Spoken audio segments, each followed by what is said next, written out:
Welcome everyone to Cheese in Depth. I'm Michael Landis, and today we have the honor, privilege, and fun of being able to listen to and meet Mary Quicke and Poppy today. So this is going to be really fun. Mary Quicke and I have a lot of history of working together. I was fortunate enough through Alan Jenkins, through Somerdale, to be able to come down to England or over to England and spend some time. Got a chance to be able to visit the farm and see those wacky cows and all that, taste some cheese, and then Mary and I were both judging at the Global Cheese Award. So we had a lot of fun that trip, and I'm really looking forward to being able to spend a little bit of time. I was also fortunate enough that they were able to send me out a nice care package of cheeses, so I'll get to taste and pair along with them today. And I'm so looking forward to being able to hear both the stories about what's going on, what's happening over there, and be able to talk about some of the cheeses. So I'm going to turn it over to Mary and Poppy. Thanks, Michael. Yeah, thank you. Thank you, Michael. Well, thanks so much for having us, everyone. We're really looking forward to talking to you a little bit more about Quicke's, what we do here at Quicke's, about our cows, about the land that we work with, the history and everything like that. And also to take you through some lovely pairings and some of the flavour profiles of some of the cheeses that we make on the farm. We've got to talk to you today about the goat's milk Clothbound, the Devonshire red, the mature, the oak smoked Clothbound, and our Elderflower Clothbound.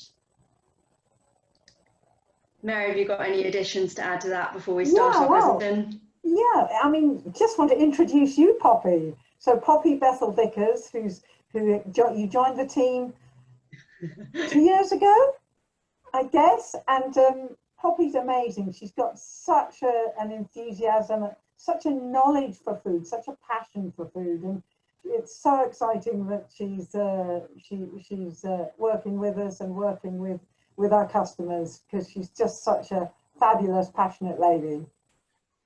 So yeah, let's share what we have. Yeah, this is something that my father used to say: live like you're going to die tomorrow, and farm like you're going to live forever. And I just feel that that's such a good guide to living, especially with cheese involved. Enjoy the cheese. I think it captures our sustainability. Yeah, well, I think both the sustainability and that it's all about joy and pleasure. You know, let's have it. Eco on its own can be boring, and gastronomy on its own can be sterile, but let's have eco gastronomy. You know, that you can have great food that also sustains the planet. So yeah, let's have a look at Michael, let's have a look at the history. Let's see where the cheese comes from. So, well, this is my family have been on the farm for 14 generations. From a little before 1540, we were grateful recipients of land when Henry VIII changed his marriage plans, and just this is a cheese that's been made on the farm for all that time. And this is a picture of some of the farmers' wives on the land, I think from the 1930s, and they were at a cheese making class, and this was their kind of graduation photo, and the writing on the bottom is my mum's writing, and she knew all these people and identified them before, you know, the names of them were lost. So it's just amazing to think that we've got this history. But actually what's really important, I mean, the history is important, but the history is only a background to what we're about. And yeah, so Poppy, over to you. Tell us about the farm, because it's so cool that you I think from outside the farm, you really get what it is we've got here. So the farm it's so huge in terms of the kind of land mass that you can one family or one group of people own in the UK. It stands at about 2,400 acres now, which is unbelievable in terms of being owned by one person. It's the rolling hills of Devon, and it is just like the pictures that you can see there, absolutely glorious. You can see so far, and it's very lush and it's very green. Devon is well known for the amount of rainfall that they receive, so the grass grows very well. It's perfect for grazing animals, and that is what the Quicke family have been doing on that land for so many years. You know, I think it's 480 years this year, Mary, isn't it? That's correct? Yeah, I guess so. Yeah, that's it. I hadn't thought of it It must like be that, 480 years. That's a lot of years. It's a lot of years. It is It's a lot the of years. cheese that keeps us going. Exactly, exactly. But there are some amazing other features to the land. Like obviously we've got our own herd of cows, which Mary's going to talk to you about very shortly. But there are so much of the land is also protected. There's redwood forest. There's Mary, you have your rare breed orchards with amazing apples and pears and things like that. They're just a dying out species in the UK. It's got riverbeds, it's got white clawed crayfish, which are quite rare to find in the UK. And also to give you an idea of where it is based in the world, many of you will have come across Stonehenge or know of Stonehenge. Well, that's really not that far down the road. And there are these ancient sites in the ground where if you look from above, down with a helicopter onto the kind of some of the fields, you can see the shadow of these ancient sites underneath, and it's really quite a special part of the world. And really, you know, the Quicke family are custodians of this incredible history in land as well. But of course we do have 600 cows which we graze across the land, which are just gorgeous and beautiful, and Mary's going to talk to you a little bit more about that. Yeah, can we have some cow porn? Michael, have a look at some of the cows. So we have there's just a lot of cow pictures, I know. It's really important to us that our cows are grazing outside for most of the year, and that's partly because of the deliciousness of the milk, but also we think that that's really lovely and healthy for cows, produces really lovely milk with a good balance of omega-3s and omega-6s and conjugated linoleic acid, all that good stuff. So what we do here, there's Hamish, who is a New Zealander on the bottom right, patting the cows, but also at the same time measuring. Well, cows always like a good scratch behind the pole, just behind the back of their heads. And but what he's got in his hand is a way of measuring the grass growth, because our cows, we've created this hybrid cross, and the top left we've got a gorgeous lady, and that white face tells me that she's got a good part of Montbéliard breeding, obviously that wonderful cow that's used for Comté. And here we've got another beautiful cow showing some of her Swedish red breeding. And, you know, we've got a lot of Holstein and Friesian. They're very, very good cows. But what we love is this mix. That mix creates a cow that's much more hardy. A Holstein on her own is not so comfortable with grazing outside. You know, they get cold. But our girls they keep their fat under their skin so that they keep warm. You know, they don't mind being out in the rain or when it's cold. And yeah, so there's Holstein, Montbéliard, Swedish red, little tiny bit of Jersey. What we've got here is bottom left is this is our collecting yard. The cows have come into milk, as they do twice a day. Our parlour it's a parlour with a view. That's how I describe it. It's got one of the best views, I think, on the farm.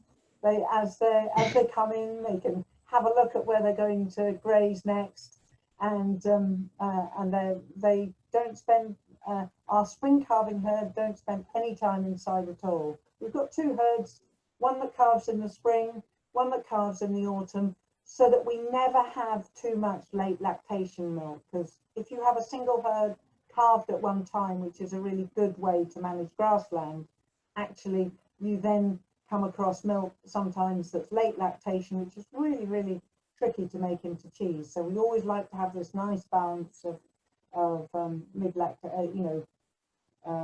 milk halfway through lactation and at the end of lactation, or beginning of lactation and mid, so that you've always just got that beautiful balance of milk. And our cows are out grazing from well, the target is Valentine's Day to Christmas. This year we weren't out quite till Christmas because we had a really wet autumn, but we did, the cows were out grazing in January. So, and that's what you get from these really hardy little, long-lived, fertile, healthy cows. Poppy, I think you're something now that you gonna really talk- get in the milk. Yeah. So tell us about how the ingredients look. What goes into making this cheese?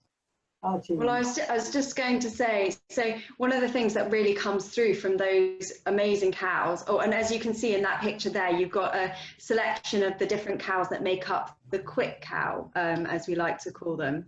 But what you really get coming through from these cows being outside and grazing on the grass is a grassy element coming through in our cheese, which is pretty just delicious. It really is. Like, as I mentioned earlier when I was talking about the land, it is so lush and green and just wonderful for grazing cattle. They do have the most idyllic kind of location to be based. But so Mary talks about... One of those things about grass fed, when I did a trial for the ACS taste test, and they were talking about, well, what is the element in, we've asked to smell milk, what is the element in milk that grass-fed brings? And actually, technically, it's just, this is just beautiful. I think it's beautiful that what grass-fed gives to milk is a flavour that is technically called cow breath. Now, if you're thinking of people breath, that may not be great, but if you've had the pleasure and privilege of standing next to a cow and have her breathe out around you, you just know that it's this gorgeous, warm, animally, slightly vegetal, just lovely, lovely, lovely aroma. And it's that comes through in the milk. Sorry, Poppy, I interrupted you. No, don't worry at all. I was actually just thinking there's a slightly comforting element actually to when a cow's like breathing really close to you. It's a really nice thing, especially the Quicke cows, because genuinely I've been chased by many a cow in my life, and they are really quite lovely. They really, really are. They're very, very gentle creatures. And we have a farm team of about 20 people who are managing them, like, and looking after them all year round. So we're very lucky, and they are actually, the cows are also very lucky. And the milking parlours are so close to where the dairy is on the farm. We have the 2 milking parlours, one for the spring herd and one for the autumn herd. And really our milk is travelling minimal meters to get to that dairy. So it's really nice, the geographical location. But we've got the milk, we've talked about where it comes from. It's grass-fed cow's milk. It's just beautiful. It's from our own herd of cows, with the exception of the goat's milk. We're experts in cow breeding. We're not experts in goats. So we delegate that task to the wonderful Lucy, who's based in Budleigh Salterton, which is a few miles away from where the farm is. And she has a herd of 400 gorgeous goats, which are a mixture of Saanen, Old Alpine and Old English. And she looks after those. She's a 2nd generation farmer. She manages the goats, her brother manages the cows, and it's a real family run business as well. And that's where our gorgeous goat's milk comes from for future reference when we're tasting. But otherwise, the rest all comes from our cow's milk. So then when you're making cheese, you should really only have 4 ingredients. So we talked about the goat's milk, we talked about the milk. Obviously, we're using rennet. We're using traditional animal rennet in our cheddars, although the goat's milk, the Devonshire red, and the elderflower that we're going to talk about later are made using vegetarian rennet. And then you have starter cultures. Now, we are one of the very, very lucky people to be able to use the heritage starter cultures. These are the original starter cultures used to make cheddar, which was created in the area within which we are farming. So when you talk about terroir with wine, we do the same with cheese. We're talking about the area within which we're based. So we're using milk that comes from the area of cheddar. We're using the traditional starter cultures that give that cheese that particular, like, something special. And then we're using sea salt from just down the road. This is some Cornish sea salt, and this is what we use in our cheese. It's got a much higher mineral content, potassium. It's from the purest, cleanest waters in the UK. If you look at a little map of England and you've got that little like kind of arm that comes off, that bit right on the end is the peninsula, and that's where we get our sea salt. And it's grade A waters. So it's basically, it's kind of like a little national park in the ocean, and it's very, very clean and beautifully pristine. So that's where we're getting our main ingredients.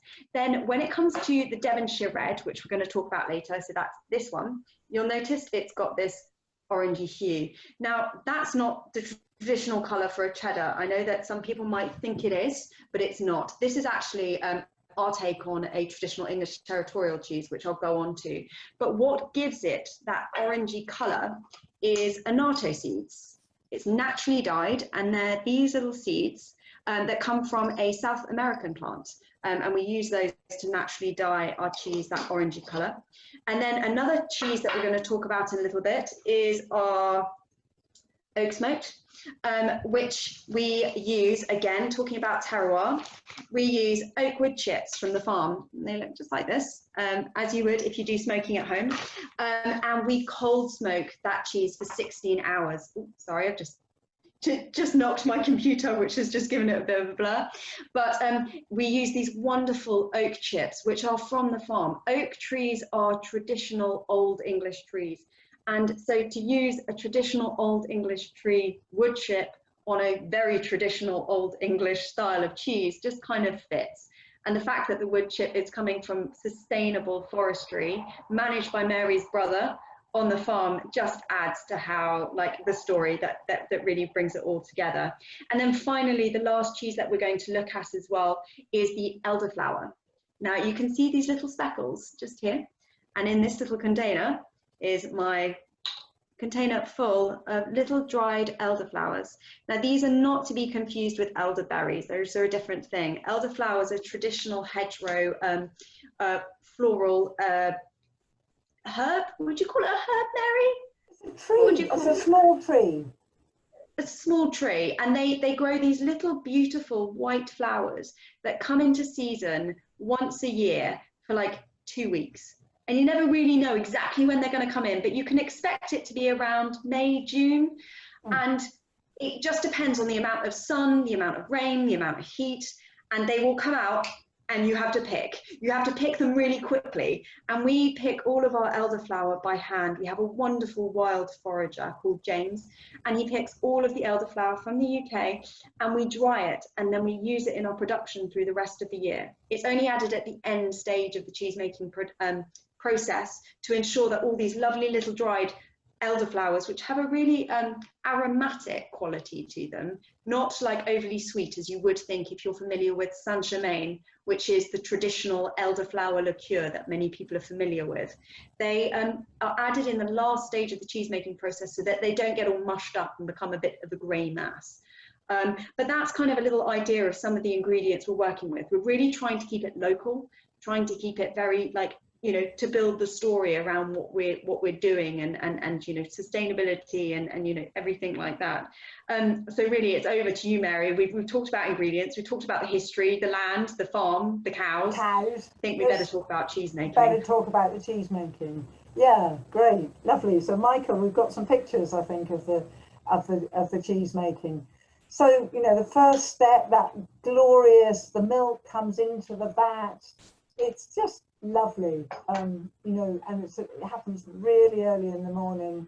And we'll add the starter, these amazing starters that Poppy was talking about, that originally came from the best cheese dairies in the 1960s and 1970s. So originally they came from whey starters, so starters made on the farm, and they were selected. There's a library of about 400, and the traditional cheese makers use them. And because they're from that library, they are more difficult to use. We saw there was a previous slide. Michael, perhaps we could go back to the slide about starter production, but maybe we've got the time now to have a look at that slide of starter production, because it's a more industrial starter would be the, you know, the freeze-dried starters. There will be specified organisms. They'll have a really predictable way that they make. But these starters come in this picture in the middle is this what we call a pint starter. So this will be made up from these cultures that come from the 1960s and 1970s, the best cheese dairies in the southwest of England. What do they taste like, Mary? Because you like to have that for breakfast, don't you? I have them for breakfast. Well, when I taste them to children, they say, you know, and if I do a cheese making demonstration with children, they say, and I always ask for a flavour description whenever I'm tasting anything, and they say, "Oh, it tastes like a cheddar yogurt." So, but it's got a real, it's not yogurt compared with this has got quite a sort of narrow flavour band of flavours, whereas this has got just some lovely rich notes. I have it for breakfast every morning with fruit and nuts and grains. Yeah, I I just love it. I just love it. Yeah, so back to the stuff. So, but because they're held in this library that comes from the 1960s and the 1970s, they're held really deep frozen, and we spend a day waking them up. Yeah, if we could go back to that picture, Michael, of the starter production, we take 24 hours to wake them up very gently, and then we take some of our own milk. Top left picture, bottom left picture, we heat that milk up so that we take out all of the existing microflora in the milk, and then we will add inoculate that through a little needle from this pint starter, and add it at the rate of about 1%, and then that will cause that whole churn of milk, 10-gallon churn of milk, to turn into starter, this gorgeous yogurty stuff. And we've got pictures here of how we actually do that for those people who are just kind of into the real sort of nerdy stuff, because obviously we need to get that starter into the milk without in any way getting any bugs from anywhere else. And then we'll add that starter to this beautiful 1,000-gallon. We make our cheese in 1,000-gallon vats. I think Michael's got a photo there. Yeah. Michael, can you pop that photo on the slide? Of the milk in the 1,000-gallon vat. The one before that, I think, Michael, with the vat of milk. We make it in 1,000-gallon vats because much bigger than that, and it's too much for people really to handle, to manage by hand. You start using mechanization, and you start losing that, I guess, the attention and intention that human beings provide when it's that craft handmade process. So here we've already added the starter, the milk is just starting to acidify, and we've added that amazing, it's just an amazing transformation. It's a sort of miracle of cheese making when you add the rennet to that vat of milk, and you wait for 40 minutes or 30 minutes. You start just checking to see whether it's starting to set, and then it's at the point at which you can, when you put your hand inside that junket, that mass of milk that is now a solid, and when you bring your finger up, you just get this beautiful clean break. And then, because we want to be really tender with this milk, I mean, we're trying to, it's a bit like Michelangelo getting a beautiful sculpture out of a piece of marble. It's we're trying to find the most beautiful cheese that's sitting in the milk, and so we at that point we then cut it with and I think it's the most beautiful sight in cheese making when you make that first cut and you suddenly realize what looks like a vat of milk is actually junket. And then we'll cut that into the little pieces of curd on the previous slide, the size of the moon on your thumbnail. That's what we look for. But we start to cut it before it's completely set, and we will just do a single cut, and then we will let it rest so that it starts to heal again. Then we will do another single cut, so that and then we will do, because otherwise there's a risk if you cut it too late, you can hold too much moisture in, and we want to make these lovely cheeses where the flavors unfold. And the way that we do that is, we make that cut, that first cut and stop, and then another cut and stop, and then finally we do a complete cut and get it down to the size of the moon on your thumbnail.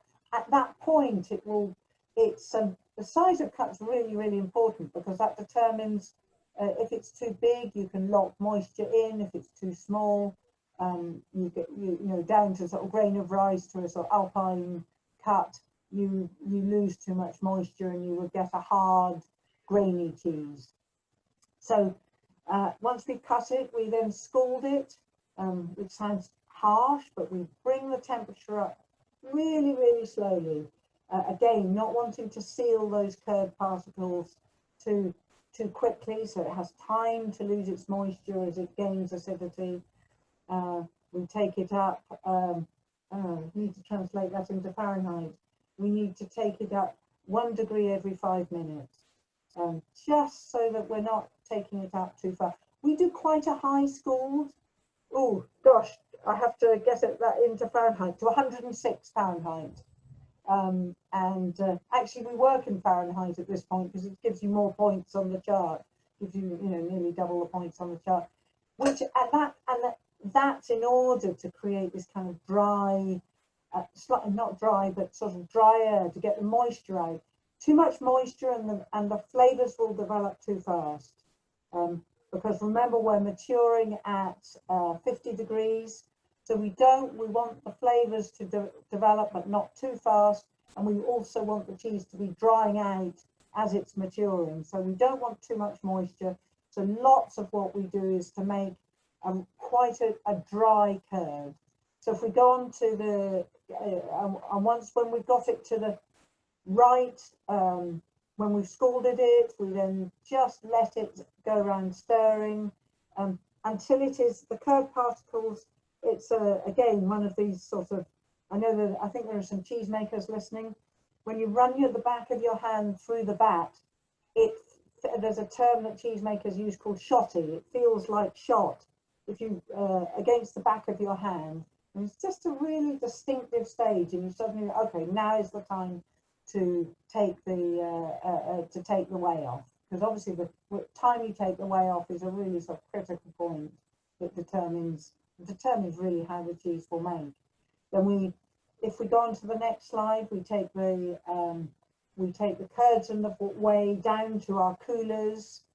I don't know if we would use the same term. So the middle picture is where we've taken the curds and the whey down to the coolers. You can see down that central pipe comes through. We put a Bethell there to stop it making great waves. And then what the guys are doing are taking the curd to the side so that the whey can start draining off. And then we pull. This is where it gets very hands-on and labour-intensive. Yeah, and we pull. Obviously, the guys are now wearing masks or visors in the cheese dairy because they're working quite closely together. With these pictures were done before this crazy COVID crisis. So we pulled the cheese, the curd to the side, and we cut it with knives. And we're now starting to turn those over, and this starts to be the process called cheddaring. We hand cheddar, which we feel is really, really important. So we cut the curds, the blocks of curd. We start to pile them up one on top of each other, and we're looking to make, over the period of cheddaring, we're looking to have 5 or 6 turns, because we feel each turn, goes top to bottom. It's the curd can cool down slowly as it acidifies. Obviously, quite a fast acidification profile with cheddar compared with soft cheese or a blue cheese or an alpine cheese. We pile the curds one on top of the other, and that squeezes moisture out from each piece. In an industrial system, you have these huge machines of cheddar where there's a whole fountain of curd that comes, which is flipped over on a sort of escalator type thing. And that, in my view, that doesn't get the moisture out from each piece of curd. So it's that, again, it's that attention and intention that human beings bring you know, that's why handmade matters. Small batch handmade, it makes a difference. And then when that when the curd is at the right acidity, and for us we do titratable acidity, we feel that gives us more points at the cheddar rather than pH at the cheddar making acidities. At that point, at 0.49 titratable acidity, we then mill the cheese, and then that mill it into chips. I think we may have a picture of that. And at that point, we add the Cornish sea shop salt. size chips. Yes. That's what we mill it into. Chip shop size chips. Say that 5 times. Chips. Yeah. And then we add the salt. Size chips communicate to an American audience? I don't know. I'd say fry shop sized fries. Is that fair? Yeah. That's as close as we're going to get, I think. Fry shop sized fries. I think chip shop sized chips has a particular je ne sais quoi about it. Yeah, it's difficult to say apart from anything else. And Michael, can we have that picture of that part of the process? So yeah, here you can see the size of the chips. And what's really the thing about Cornish sea salt is, unlike an industrial salt, it doesn't have an anti-caking agent, and it also doesn't, which makes the flavour flat in my view. But it also is really, it doesn't stick to the cheese. So we have to keep in fact, this was one of the real advantages when we moved to about the make. Not only did we get that lovely flavour of the Cornish sea salt, but also because we work the curd at this point to mix the sea salt in, actually we've got working the curd, which is really hard work. It's hot, heavy work, particularly at this time of year. When it's hot in the cheese dairy, it's actually really, you know, the more you can work the curd, mix the salt in, the better the texture of that cheese, which was just a real additional benefit and byproduct of adding this Cornish sea salt. And just incidentally, you know, sea salt, normally sea salt, people don't use sea salt because they're concerned about impurities, about sand. But this is the way it's purified. It doesn't. It's purified from water taken from the deep ocean, so that you don't have any of the sand, the impurities, but you do have the minerals, which just gives it. Well, you're going to talk about flavour in a bit, but this lovely, glorious sort of, yeah, just a really interesting salt flavour at the back of the flavour of the cheese. So, Michael, if we can go back to that picture. Because when that salt is tempered into the cheese, so that will be after about maybe 20 minutes, half an hour of mixing the salt in, we then will put the cheese into our cloths. The next picture on, Michael, if I may, into the moulds. We make them in 60-pound moulds. Stainless steel molds with it. You can just see the little holes in the side of the mold, and it's really important that you punch the cheese properly from the bottom so that the curd consolidates really nicely. And then the cloths are lined with muslin. At this point, it's a heavy muslin called a scrim, and we'll then put that into the mold. That will go into the press. On this picture, top left picture, you can see those molds. And the first day, the first day, or you know, that it's overnight in the press, and then the following morning we will take the curd out and dip it into hot water at 70 degrees centigrade. Oh goodness me, I don't know what that is in Fahrenheit. 70 centigrade will be quite hot. And it's brine, gentle solution of brine, and that is really as a cloth-bound cheese, the main enemy of a cloth-bound cheese are cracks in the rind, mold coming into the cheese, bluing coming into the cheese. So we dip them briefly in this hot brine to bring them out, and at that point we will then dress them in a beautiful muslin cheesecloth, which I know Poppy's got some of. Poppy, do you want to show your cheesecloth? I've got some. I've got a little bit of cheesecloth here, which is slightly more open textured, I would say, as you can slightly see me through it. Slightly more open texture to allow that moisture to be coming out of these cheeses as we're slowly maturing them.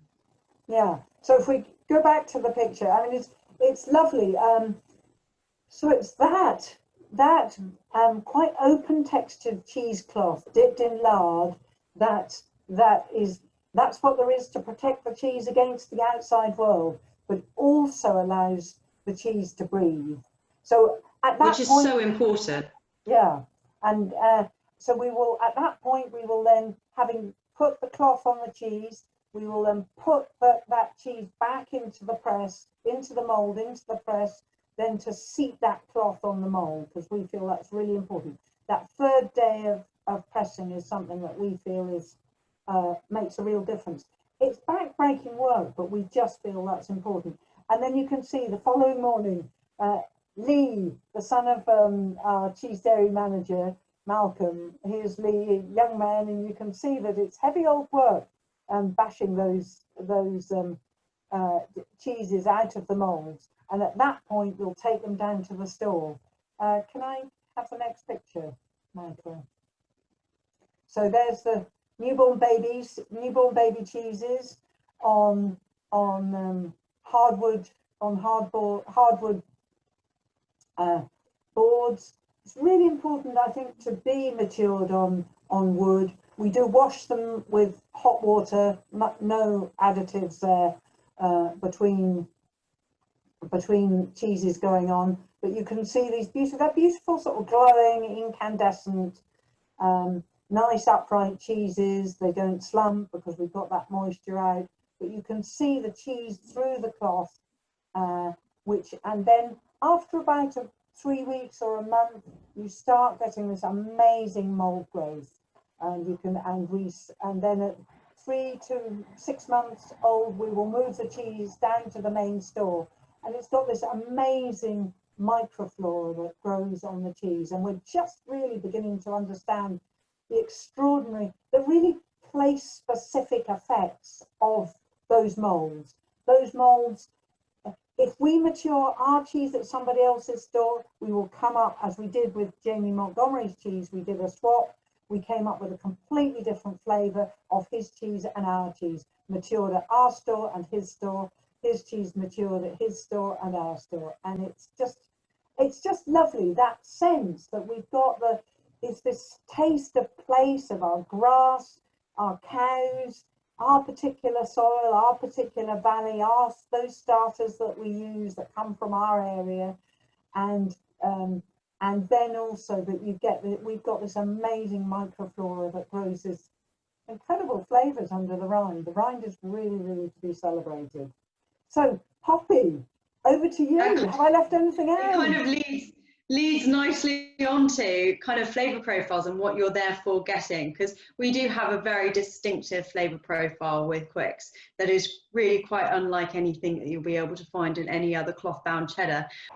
Well, Poppy, I'll let you say, but you can see that lovely impact of the cloth and the rind, which is of course why we should always, when you're eating a cloth-bound naturally rinded cheese, you should always take a slice from the nose to the rind, because you've got all of those differential flavours which arise both from the impact of the microflora on the rind, this really specific taste of place, but also as the cheese matures, it loses moisture, preferentially from the rind, so you can see it's slightly darker under the rind and slightly lighter in the middle, so more moisture in the middle, slightly more acidity, halfway back maybe slightly nutty, and then under the rind you've got these, I guess, well, it was a word I recognized it.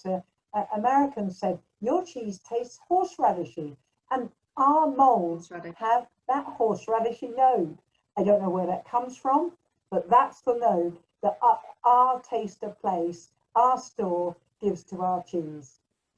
Poppy, over to you. It's so distinctive. It's so distinctive on a Quicke's cheese, and it's one thing that really defines it, I think, against many other cloth-bound cheddars available in the market. But when we're talking about our cheeses, they all have a really wonderful grassy undertone, which you'll get because we are using grass-fed milk. And then obviously each one has got a slightly horseradishy note, but that's something really develops up towards the rind. As Mary said, when you're trying our cheeses, the best way to try it is right up against the nose here and then right up against the rind. And it's almost like trying two different cheeses. It's pretty special, but it's a real reflection of how a long, slow maturation can impact a flavor or impact a cheese. You know, really allowing that air to get in and that moisture to come out over a long period of time gives you real depth of flavor. So as we're trying these cheeses now, we're going to talk about how you get that initial taste, the mid taste, and then you're going into kind of like an aftertaste as well. It's not just like one taste and that's it. And that's the only kind of, you know, the impact that you get from a cloth-bound cheddar that just makes it so different from a block cheddar available in the market. When I'm doing tastings with people and I'm talking about like, oh, cheddar, cloth-bound cheddar is a very different category, and really do try and bear that in mind when you're trying our cheddars versus a traditional block, because there is a lot of other elements that are going on there. But I think we should probably start trying some cheese. And the first one that we've got to try with you today is the goat's milk cloth-bound. It's this bright white cheese. And admittedly, in the UK, we would call this a goat's milk cloth-bound as opposed to a goat's milk cheddar, because traditionally a cheddar should only ever be made with cow's milk. This bright white colour gives you takes away the guesswork that it's made with goat's milk. It's aged for 6 months. It's got kind of like almondy, kind of sharp, like slightly umami taste to it, but it leads into a slightly sweet aftertone with a tiny bit of pepperiness on the end. But I get that real almondiness. Like, Mary, what do you think in terms of the goat's milk cloth then? Well, as you say, it's got that really gentle goat. I mean, when I taste it out to people, super gentle. And that's because the goat's milk is so fresh. When I taste it out to people, I'll, you know, certainly if it's a group of people, maybe consumers or guests, I will say, okay, well, who already knows they don't like goat's milk? And I'll taste it to them and I'll get them to say, and there are some people for whom goat's milk they don't like it, but actually 9 times out of 10 they'll say, oh, I really like that. It's quite unlike any goat's milk cheese I've ever come across. I've been searching for something that can compete, not because I want to find something that can compete with it, but I've genuinely never come across anything that's quite like it. It's so like unctuous and lactic, and the cheddaring method that we use and the slow, long aging of this cheese makes it so different than the goat's cheeses that most people are accustomed to. That really citrusy, fresh cheese, like goat's milk cheese that everyone immediately thinks of when you say, oh, it's a goat's cheese. This is just such a world apart. It's so different. You know, it pairs beautifully with a perry, if you're able to get hold of that, which is a very traditional pear cider, a hard cider available in the UK. And that comes from the West Country or the area of the southwest of England where we're based. Also, a pale ale works beautifully with it. It stands up very well to arugula, or Mary, we would call it rocket in the UK. It's got a lot going for it that really means it can give a bit of a punch to something else, and it's definitely worth playing around. I like it with pickled walnuts. I think that tastes really delicious. Something slightly sweet. It can really stand up well next to, and also it can work slightly with things like lemon butter or Armenia cherries. Like, you can really play around with it. I know that Michael's got some suggestions, and I'm just going to have to get those back up because one of the other things is it cooks fluffy. If you cook it, you know, cheddar tends to cook heavy and the butter comes off, whereas with the goats, it just is extraordinary. It cooks fluffy. So, you know, I don't know, a cheese toasty is lovely with some beautiful, maybe All some. cheeses are fabulous and cheese tasty. Oh, that's true.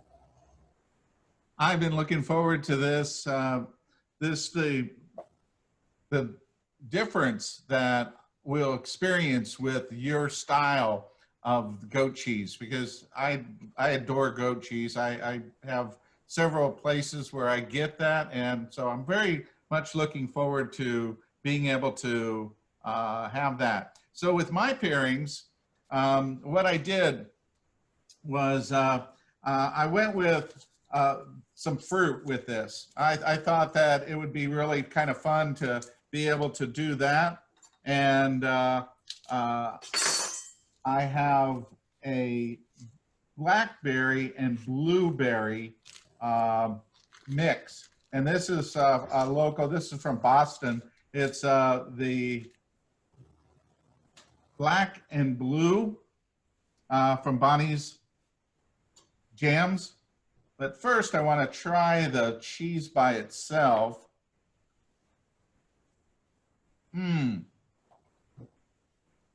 This is so crumbly, but it's also the same. It's very, very sweet. This is very different than what you typically get from a lot of our aged goat cheeses. This is spectacular. There's some acidity into this, because a lot of times when the goat's milk gets aged, it becomes a little sweeter, where this retained the tanginess to it. And that horseradish that's kind of coming across to me is still there, but it's more earthy than anything else. So a little bit of blueberry and blackberry with it.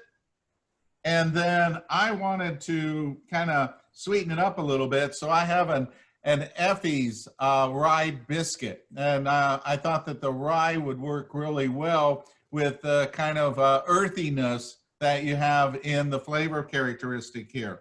So the tanginess, the sweetness, and a little bit of the fruit. I don't know about you, Mary, but I'm rather jealous of what Michael's got on hand right now. I am, yes. I was trying not to dribble because it's not a good look. No, it's not. How does it taste, Michael? It tames a little bit of the tanginess down, brings out some more butter, a little bit of earthiness. But what you really get is with the blackberry and the blueberry, you know, that earthiness that you get from the stems of them and then doing a jam, that really brings that out as well. You don't lose the cheese, and that's what I was afraid of. And having the grassiness of rye is really a nice blend to put those together. And if I was indulging in drinking this early in the morning here, I would go with a Hefeweizen. This is a Tucher, a Hefeweizen, and I want something that's going to give me a little bit more of the earthy flavors, a little more biscuit, and that's where the Hefe, a wheat beer, would really come in well. And but yesterday I did ciders. I did 7 ciders, and when you were saying that a traditional cider, a dry cider, would work out really well with this, and that would be a lot of fun, being able to bring in a little bit of that apple in here. But this is kind of the direction that I thought would be really fun. I enjoy this, but the cheese by itself is spectacular. It is something where I am going to have to finish this piece of cheese by myself because it is so good. It's exactly when I first started in the cheese, one of the things that doing a fresh cut store, we had Cantal. And you guys know that has that earthy, big rind on it. And I smelled it, and I went back immediately to my childhood of being in a root cellar in Iowa, and that earthy, great smell. Well, you know, this is reminiscent of that beautiful earthiness that you can't get by a machine. This is definitely, there's love here. There's love. There absolutely is. And our 10 cheesemakers make sure that they put in all that love. I think one of the things that you mentioned is that earthiness, and there's a real savouriness across all of our cheeses, and that's something that's really well worth noting. We aren't as sweet as some of the more Helveticus driven cheddars that are available, and that savoury earthiness goes across the whole spectrum, and that is in part due to this wonderful heritage starter culture that we're able to use. But one thing also that you just mentioned, ciders. We pair our cheeses with hard cider because, you know, that old saying, what grows together goes together. Well, orchards, apple orchards in Devon and the West Country, well, that's where they come from. That's what's so traditional in our area, and that's what we love to pair our cheeses with. We're really lucky to have local orchards, Sanford orchards, for example, just down the road from where we're based, and they pair just so beautifully. The only thing I would say though is that our hard ciders in the UK are a lot drier. So if you are going to pair with a cider or with a hard cider or a cider, any of our cheeses, don't go for the sweeter ones. Try and go for the slightly more, not sharp, but slightly less sweet. Do people I mean, there's now a tremendous movement to single variety ciders, and I was tasting some amazing single variety ciders that were really kind of beautifully tannic, you know, so that lovely complexity. So you get apple and tannic and a little tiny bit of sharpness, and that was really glorious. With I was tasting it with a mature cheddar. Ooh, go on to the mature cheddar, Poppy. We've got one before that, but one thing I will say is anything like with tannins is so great for cheese, because the tannins make your mouth dry out, then you have some cheese, and then it makes you salivate a bit, and then so you have some more wine or more tannins, and it's just one wonderful downward spiral. And so anything like that, if you've got something that you know is quite highly tannic, green tea even I've done pairings with for cheese, because that's got tannins in too. Oh, there you go, Mary. Is our flagship. So this is what Quicke's is so well known for. This is our 12-month aged Clothbound cheddar, made using our glorious cow's milk, aged for 12 months. It's got a really, really gorgeous horseradishy feel to it. It's got a grassiness. It's just so special. It's aged to at least 12 months, but sometimes it goes on to slightly more, like 15. It's got a real umami taste across the whole of the spectrum. It gets a little bit more sharp. It's like kind of midway in terms of how sharp our cheeses go. We would tend to say it's slightly more acidic in the UK. If that's sharp, kind of equates, the descriptor is kind of slightly acidic. And it's got a real butteriness throughout the whole of it, with a like slightly salty aftertaste. It pairs with an English stout. Obviously, pale ales go across all of ours, and ciders, but it also works with a nice Cabernet Sauvignon. And it's delicious with biscuits. It's got so much going for it. It's a delicious cheese to cook with, as well as having it on a board. One thing I've paired with it before, and I think, Michael, you've got some with you, is the fat toad caramel, which is a great pairing, and it really, really makes people question what the traditional things to pair cheese are with. It's that sweety salt balance. It's absolutely perfect, and I have yet to come across anyone who has not absolutely loved it. Michael, have you got some to hand? Yes, I do. I was very fortunate to get a hold of them, and they were able to send me some samples. So I have a really fun little plate here, and this is the Fat Toad Caramel. Now it comes in vanilla, cinnamon. It comes in a lot of different flavors that you can get with this, and I was really surprised that you would get a goat milk caramel from that, and it's just a magnificent creaminess that it has. And Michael, I've just got to quickly interrupt you there. I've just noticed actually you've got the vintage there, which is actually, I was referring to the mature here, but the vintage is our 24-month, and it will still go absolutely beautifully. it's going to be slightly more horseradishy. It's going to be more acidic. So if you do like something that's sharp, this is a great, great cheese for you. And also it's a very traditional cheddar flavor profile. Very savory, really sharp, buttery, but try it against the nose and then try it up against the rind as well, Michael, and see what you think, because they are two different cheeses. I'm sorry, I just interrupted you there. That's okay.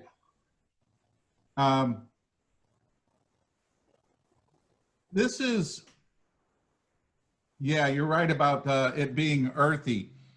This is definitely on that edge of real cellar flavors and horseradish and that. But you see, the thing that when you talk about earthiness and it being part of it, it's a balance of those. It's not just one or the other. There's some really rich butter in here. There's the tangy cheddariness that you get from the cheese, that tanginess that we love in an aged cheddar.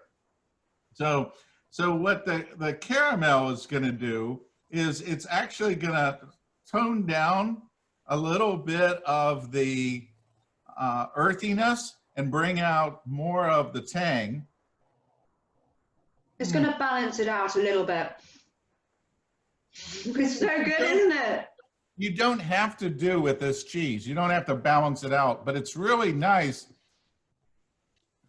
because you're going to have trouble finding something that can stand up to this cheese. This is a big boy. Yes. This isn't for, this isn't a kid's game. This is the real intense cheddar that what you would expect from an aged cheddar like this. They would really have that flavor. So just to give it some more balance in this flavor, I added in the Rustic bakery, and this is just an olive oil Gris organic flatbread.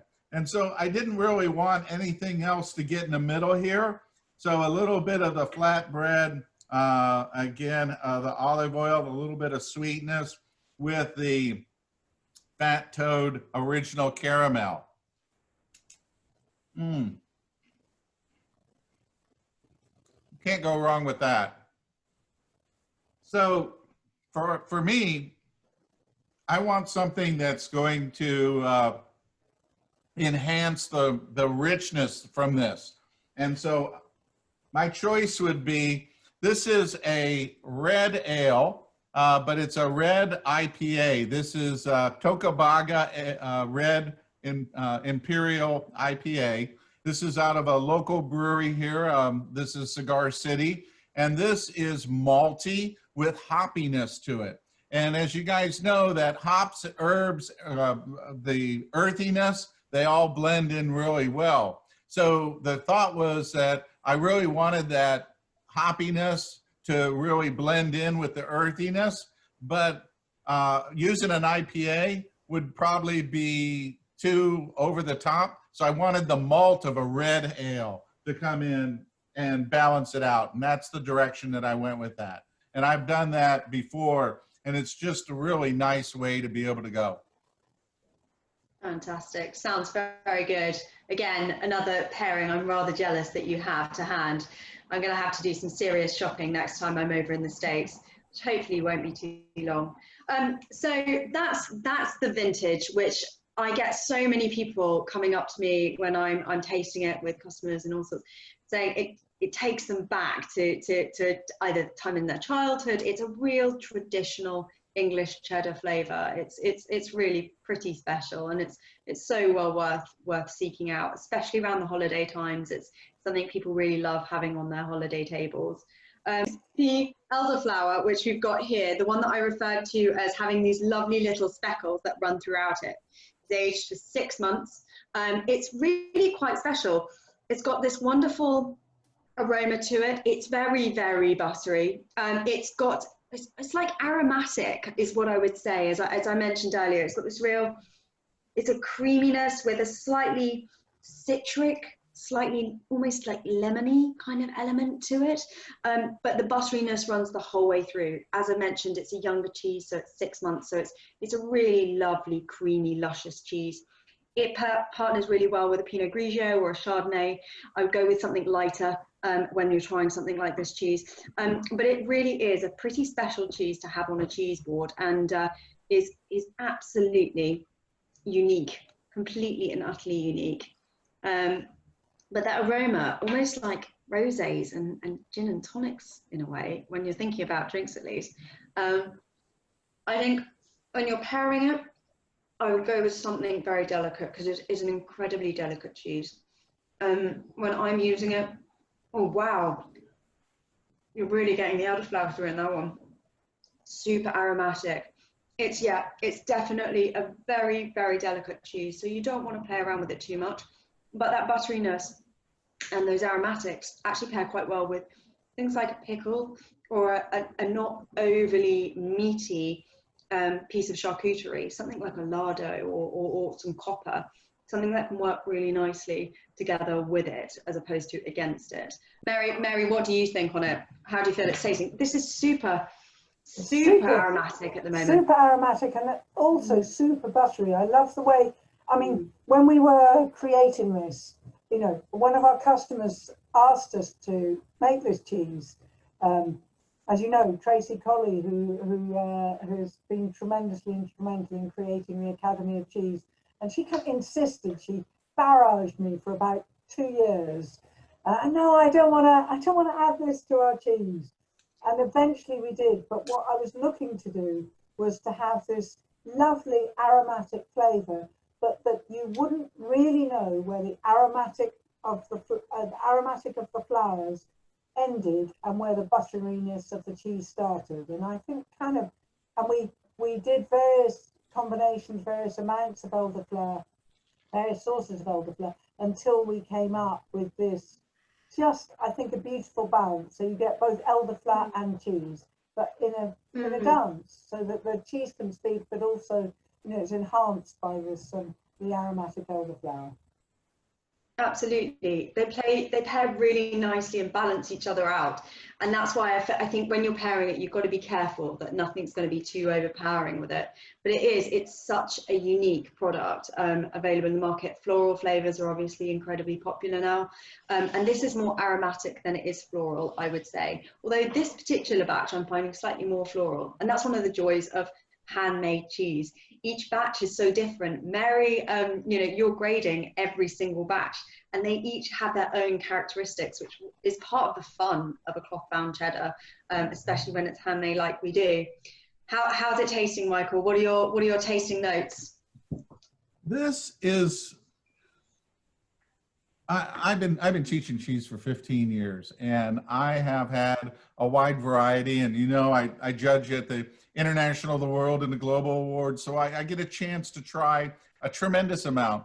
But honestly, I've never had anything like this before. It's so unique in its characteristics that I'm a little taken back, because there's a flavor here that I recognize, but it's not the flavor that I want to say because it sounds kind of odd.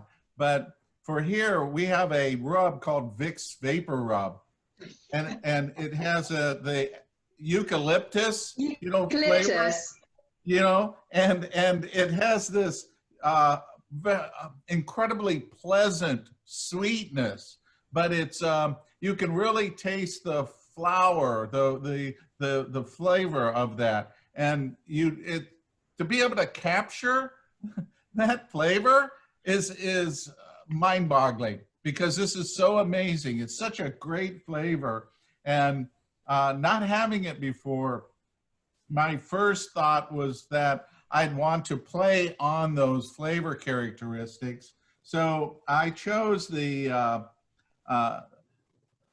Savannah bee honey. And Savannah bee honey is a little bit more robust. It's a 80% pollen count, but also at the same point, this is the black sage honey, which I believe comes out of like Montana.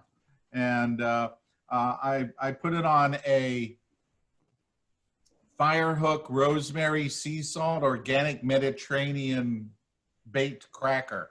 And I wanted it to kind of help pick up those flavors. And so honestly, this is going to, I'm hoping it's going to work. I think honey will be delicious with it. Yeah, I've never thought of that. That's a really interesting idea. I need to go out and find some. Black sage sounds amazing.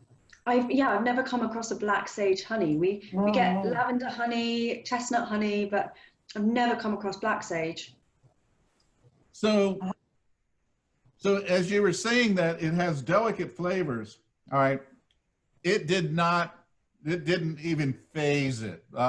I Good. still get the black sage honey. I get the rosemary. I get the beautiful elderflower, and I get the cheddar. And so it's really, they all stand up. I still can taste the elderflower. I mean, I really is still there. You know, when you're doing a blending, and I run into this all the time, is that the cheese should be a flavor of that, not the flavor. If you wanted to get elderberry or elderflower, go get that. But when you have this balance here, I really taste this cheddar in here. I really taste the addition to it, not one or the other. But when I add the black sage honey to it, it amplifies the elderflower. It really brings that up at the top with the butter on there. And then the rosemary, it doesn't do a whole lot. It just kind of sits there, and you can pick that up, but it's not gonna run you over. So beverage wise, I would throw up a Prosecco at this. I think that a nice Italian sparkling would be really appropriate for it. It would help clean off the buttery flavors, the richness that you get from here, and then a little bit of the sweetness that you get from a Prosecco would be fabulous. It'd be a great little, this is an afternoon. I got my friends together. I'm sitting outside. It's a beautiful day. This is the cheese with a Prosecco, the honey, and the crackers. This is your afternoon little, I'm gonna spend some time with my friends. Absolutely. I think a Prosecco is an absolutely perfect companion in terms of a drink for this. You know, it really cuts through that fattiness that you do get because it is so buttery, which is a lovely thought. Well, I'm glad you like it, and I'm glad that we're going to have to get some of this black sage honey, Mary. I'm going to go on a shopping trip and go and try and find some. So, Michael, before I go on to the next cheese, I'm going to double check because chances are 50-50 I'll have got it wrong. Is it the Devonshire Red or the Oak Smoke next on your list for the slides? Which one's next? Devonshire Red is next. We're going to do the I'm very glad to hear that. Cheddar last. Good, because I was going to say you won't taste anything if you have the smoked next. So yes, we finally got the orange hue, the one that I have been desperate to go for, which is our take on the traditional English territorial cheese, Red Leicester. We're based in the county of Devonshire, so we called it Devonshire Red. It's a young buttery cheese again. It's aged for 6 months. It's made using our wonderful cow's milk, of course. It works beautifully with a Riesling or Rioja, and it's perfect for baking into biscuits or scones, Mary, savoury scones, or shepherd's pie. I haven't got them within reaching distance, but I actually made some biscuits with it yesterday, and it really is just a gorgeous, gorgeous cheese. It's got a real kind of lemony peel almost on the nose, and then it's creamy, and then it goes into a real butteriness. It's a very buttery cheese. It's super amicable. It's less acidic, so it really does appeal to such a broad spectrum. But it's absolutely delicious. It's you can, as you say with drinks, sometimes it's very quaffable. Like this is, you could get to quite a lot of this cheese. It's a session cheese. It's a session cheese, but it's got a slightly almost citrusy note that goes through it. It's not overly grassy. It's not overly sweet. And it's got a nuttiness as well that comes through in it too. Mary, what's your thoughts? Well, when we're making it, we scald a little bit lower and we let the acidity run a little bit higher. So you've got slightly more moisture.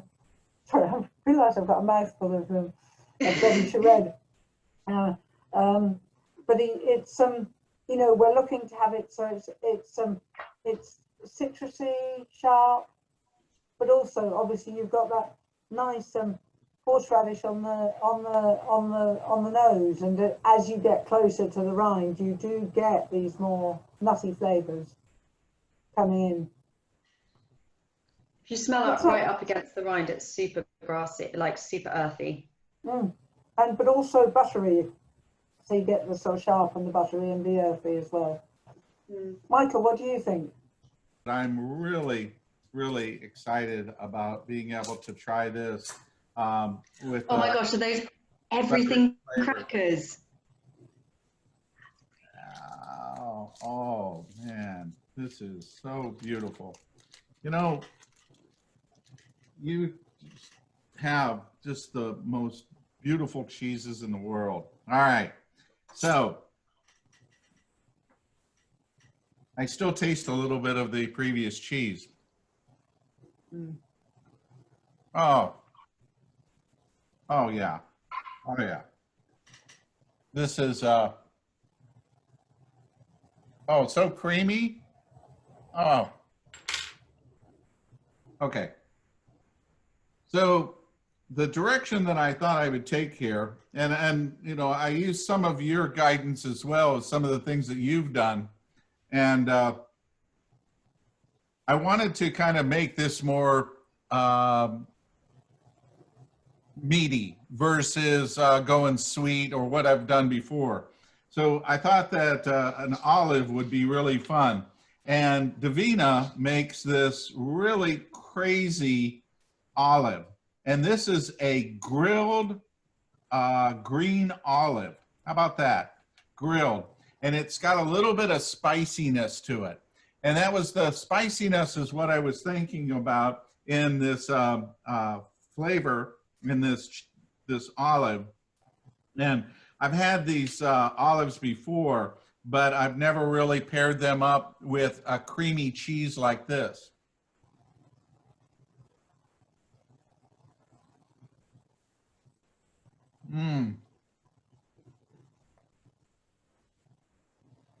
The cheese brings a tanginess to it. It takes out any of the spiciness that you have, and that green olive comes up with the butter and the cheese. Oh my, that's just by itself. I don't need to use I love the brewer's crackers because, you know, it's grain and it's spent grain and it's helping out, you know, use that. And this is the everything, which has got literally everything in it. But I love an everything cracker. That's always a lot of fun. So you know, this, you have to try to get a hold of these grilled olives, as they with the cheese are just. My shopping list is becoming quite large now, Michael. You know, this is so creamy that it sticks to my cheese knife.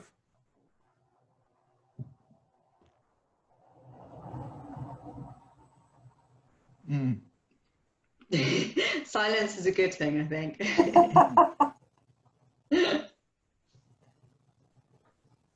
How's that going down, Michael?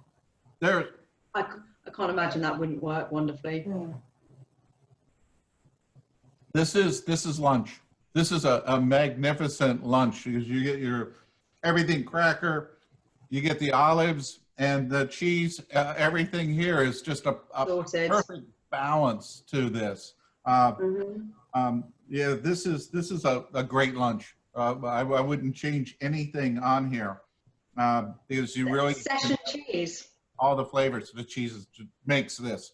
I mean, olives are nice and the crackers are nice, but having the cheese with the creaminess, the flavor, the richness, the butteriness of this alone is just amazing.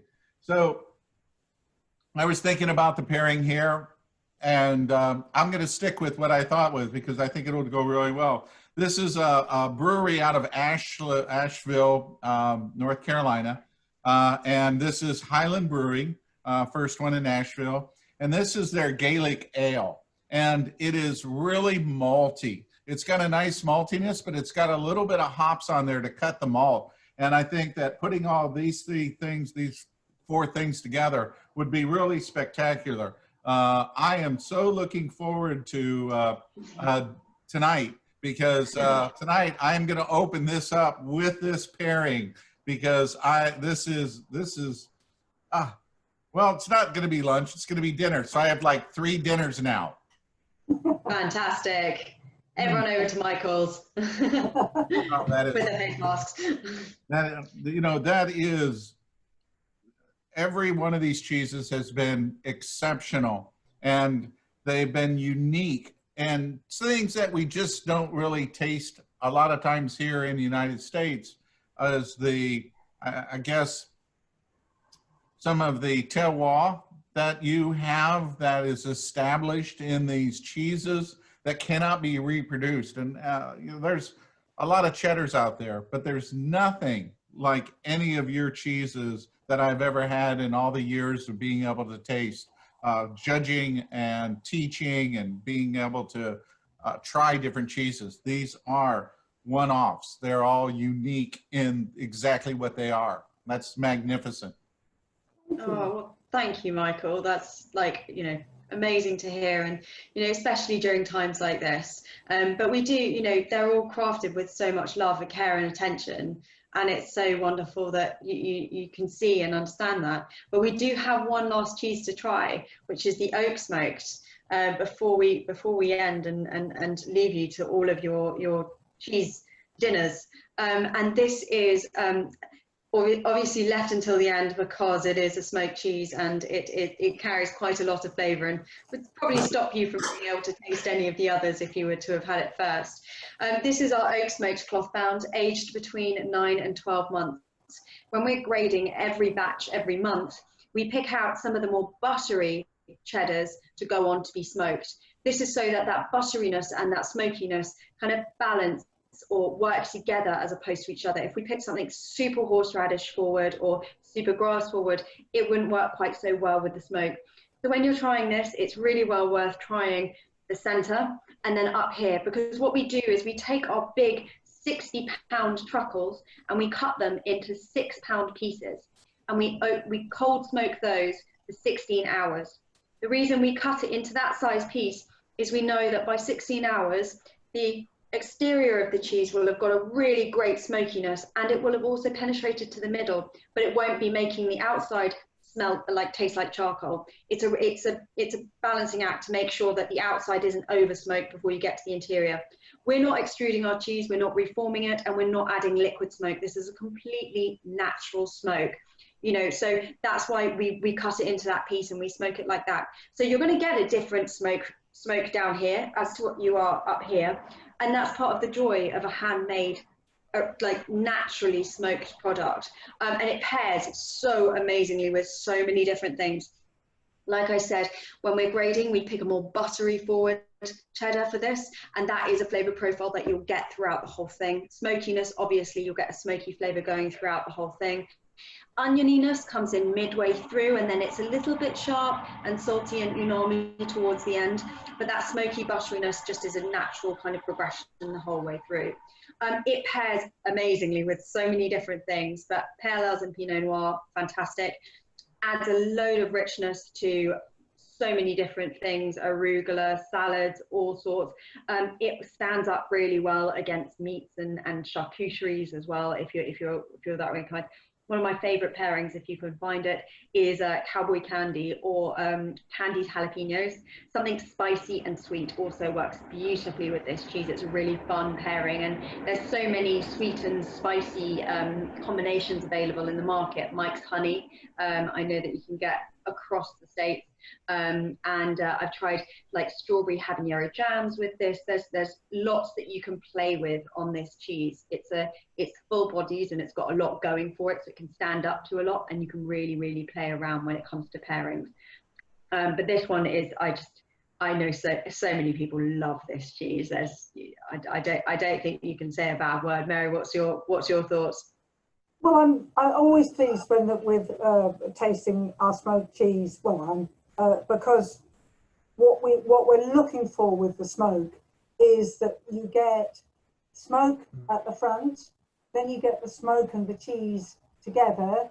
You know, and as you say, we select those buttery flavors, but actually at the end, your palate's not left, as you say, with charcoal on it. So you're left actually with cheese on your palate rather than smoke, and just feels like, you know, well, I'm pleased that we do this very delicate smoke, because although it's 16 hours, what we take advantage is we have just really almost infinitesimal amounts of smoke going in, or we smolder very gently these oak chips that my brother chips up and provides for us, and just so that it's not, as you say, not too tarry. It's something that we backed off those high smoke flavors because, well, I love cheese. That's what I want to taste.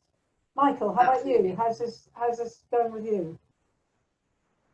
Well, you know, again, I've been patiently waiting to open up the package. Yesterday, I paired up a smoky blue from David Gremmels. You know David very well. Yeah. So Very one good. of the things that he uses local hazelnuts, the shells for that. So that's really, you know, cool to be able to have that. So on here, I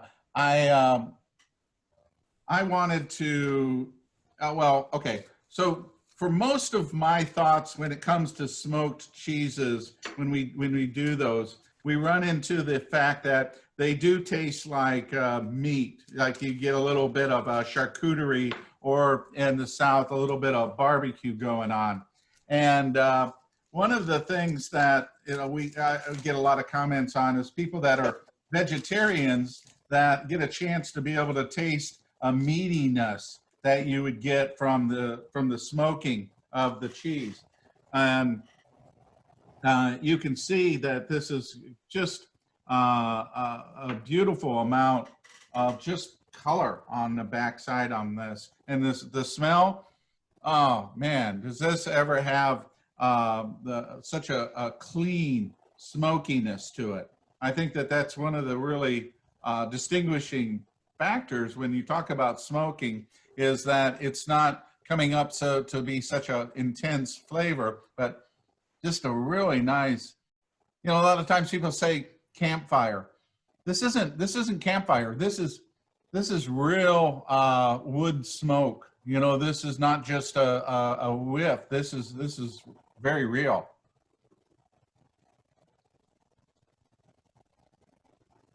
Again, I get the cheddar first, then I get the smoking in here. This has a very distinct and intense smokiness to it. Very different than what you really get here, where again, we get that barbecue-ish flavor. Here, I see lots of applewood in the States, lots of applewood smoked or hickory smoked, but I never see oak smoked. right. So what I thought was to add a little bit of spiciness to this. And so I went with Virginia chutney. This is a spicy plum chutney.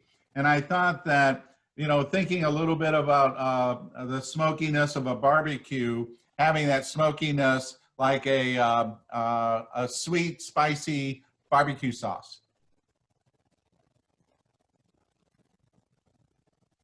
Oh yeah, it's like a spicy barbecue. Oh, so as messy as that is, I thought that my choice of accompaniment of this would be something a little more simple, not as kind of like flavorful, but to be able to bring a little bit of a breading to this, kind of like a cornbread. I thought about using the Effie's corn because I thought cornbread would be really good with the smokiness, like a barbecue. But I get the same out of the Three Little Pigs. This is their petite toast, and it is a toast that's petite.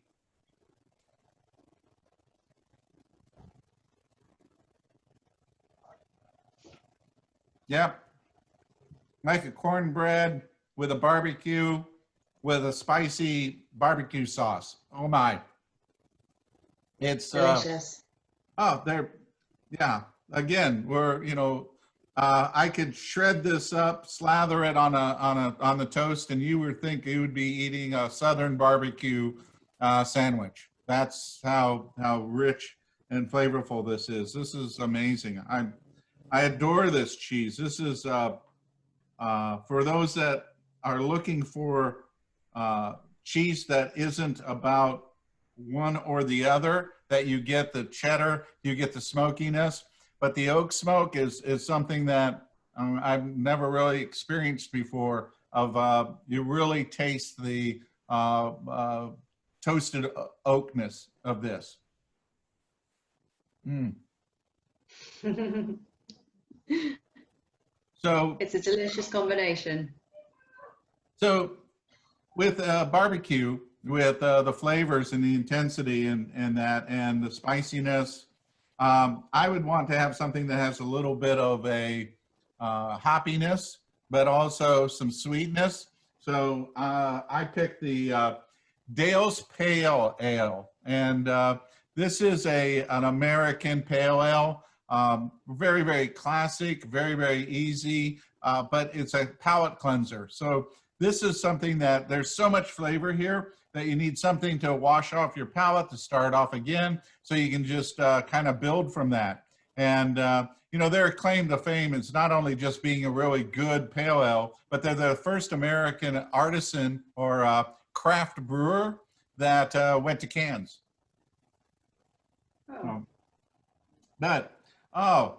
This has been a magnificent journey today. I mean, exceptional. Everything that I've tasted is a new flavor, a new direction. It's just so, I guess, refreshing to have such authenticity and such terroir that comes across. And it really shows everything that you're doing, from, the grass grazing, the breed of cows, the time to make the cheese, the aging, the bandage wrap, everything that goes along with the way that you do this plays an important aspect of each of these cheeses that shows that.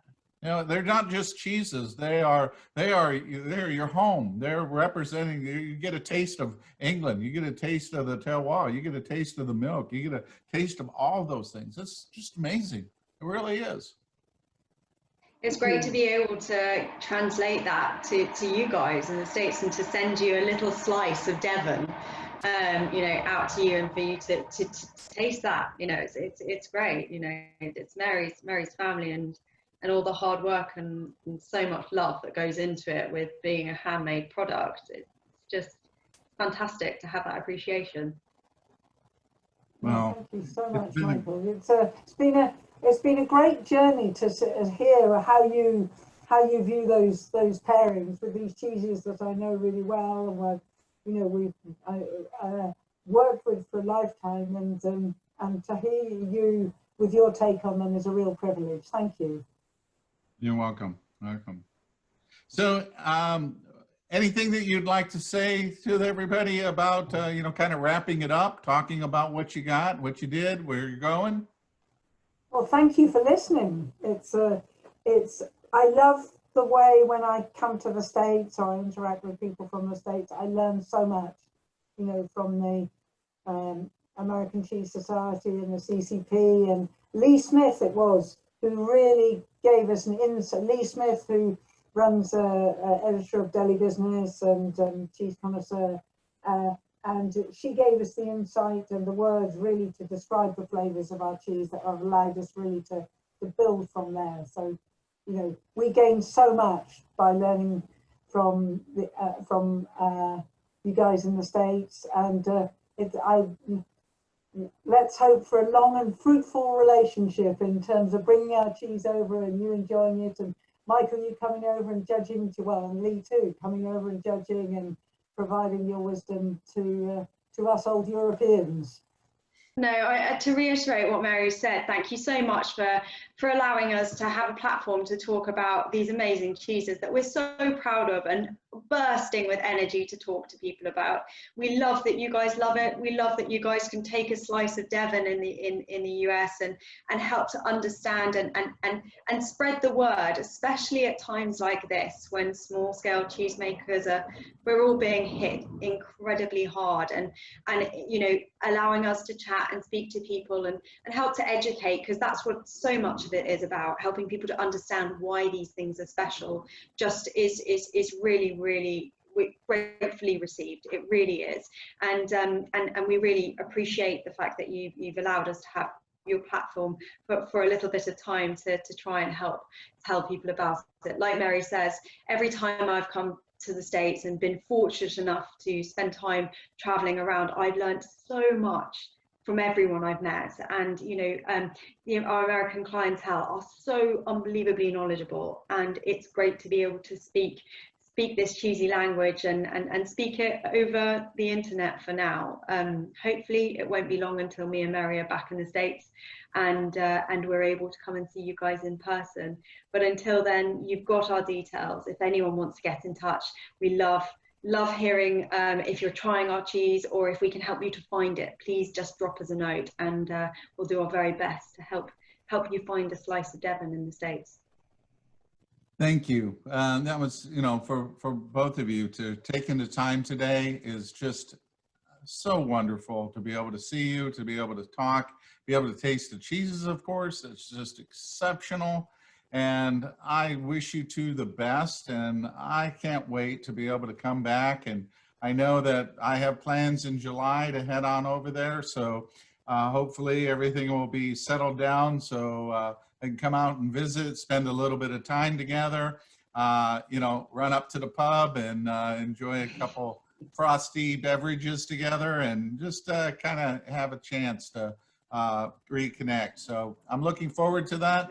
And this will be available the next couple days on my YouTube channel, Michael Landis Cheese, and I'll have your contact information, your Twitter, your Instagram, and also your Facebook. I'll have them on there. So anybody that needs to get a hold of you, and really appreciate the time that you took today. I love you guys so much, and I really appreciate you taking the time. Brilliant. Thanks, Michael. Thanks, Michael. Thanks, everyone. All right. Bye-bye. Bye-bye. All right. Bye. I want to thank you again for sticking with us, and I hope you enjoyed the conversations that we had today. Next week, we have a wide variety coming up. We have Widmer's coming up with their cheeses. I got Joey on, got Wag coming on, which will be really fun having Katie and Kate on, or Carrie and Kate, and it'll be really fun with them. And then on Friday, we're going with the Cowgirls, so that'll be pretty cool. And as a reminder for those of you that are listening in, Sunday night, Sunday will be the last day for you to be able to get your orders in for Cowgirl to be able to taste with us. So thanks a lot for sticking around. I really appreciate it. Again, my name is Michael Landis, and be careful out there. Wash your hands, wear a mask, and be very careful. See you next week.